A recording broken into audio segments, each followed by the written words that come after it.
Good morning class, standard 9 and 10, revision, history.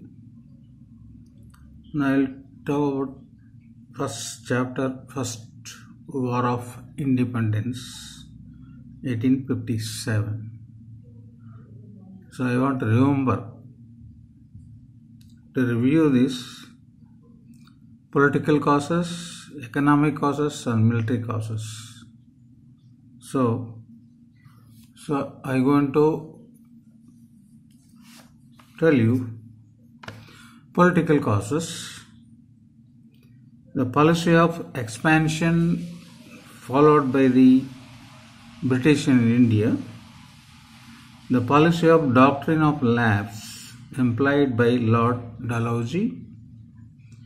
Treatment given to Nana Sahib and Rani Lakshmi Bai. Annexation of Oda. Disrespect shown to the Mughal Emperor Bahadur Shah Jafar. Absentee sovereignty of British. The policy expansions. The Battle of Buxar, B-U-X-E-R, Buxar. That means Bengal, Bihar, Orissa. Anglo-Mysore Wars, that is Mysore. Third Anglo-Maratha War, that is Peshwas, dominions and Maratha territory, north and south, the Narmada. Second Anglo-Sikh War, that is Punjab. By subsidiary alliance, Hyderabad, Oda, Tanjore, that means Tanjore, Surat, Karnataka, that is Karnataka. By doctrine of lapse, Satara, Jhansi, Jaipur, Sambalpur, Udaipur, Bhagat, Nagpur, Berar. By allied misrule of the social causes. Introduction of social reforms like abolition of sati, forbidding child marriage, infanticide, polygamy, and legislation of widow marriage, the introduction of railways and telegraph lines, the policy of social discrimination followed by the British rule. Religious causes. Interference with the local religious and social customs of the Indians. The introduction of Religious Disabilities Act 1850, which changed the Hindu law property and allowed the convert from Hinduism to other religions inherit the property once further. This was regarded as an encouragement to give up one's religious faith. The Widow Remarriage Act, which gave the widows the right to marry again, the British government supported to the Christian minorities, taxing the lands and belonged to temples and mosques. Now I will come to the economic causes.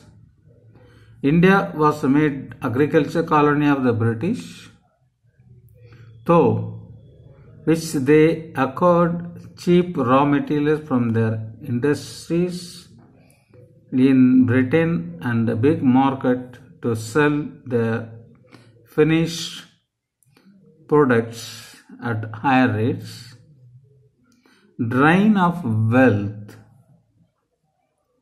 that means from India to England, for which the government got no appropriate economic return.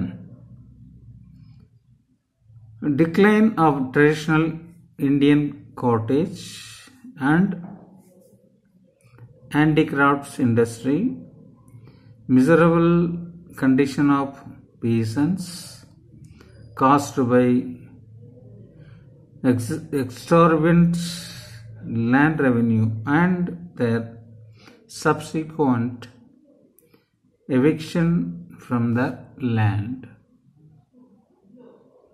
Growing unemployment among the preachers, artists, soldiers, and officials who were partitioned by the native rules, whose states were annexed by the British. Now, military causes. The Indian soldiers were poorly paid, ill-fed, badly housed, and not allowed to wear their caste or secretions marks according to Provisions and Service Enlistment Act of 1856.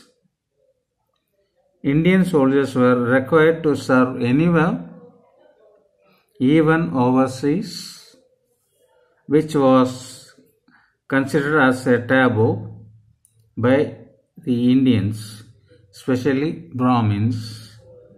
Indian soldiers had bleak prospects of promotion.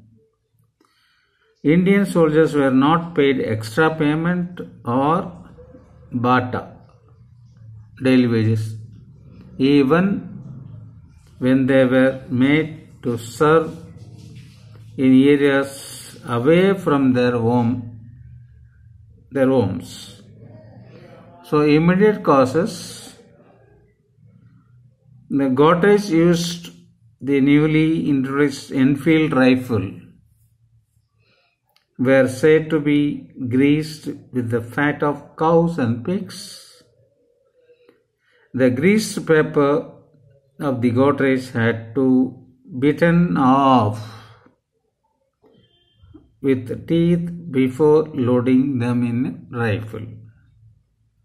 The use of these cartridges angered both Hindu as well as Muslims.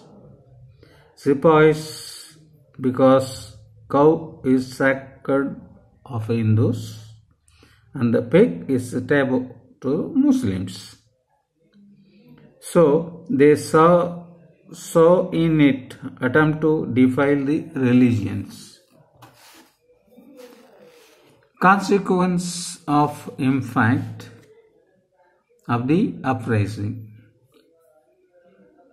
End of the rule of East India Company, the Government of Act of India, 1858, the British Crown assumed the direct responsibility to the government of the India and Queen Victoria Proclamations, 1858.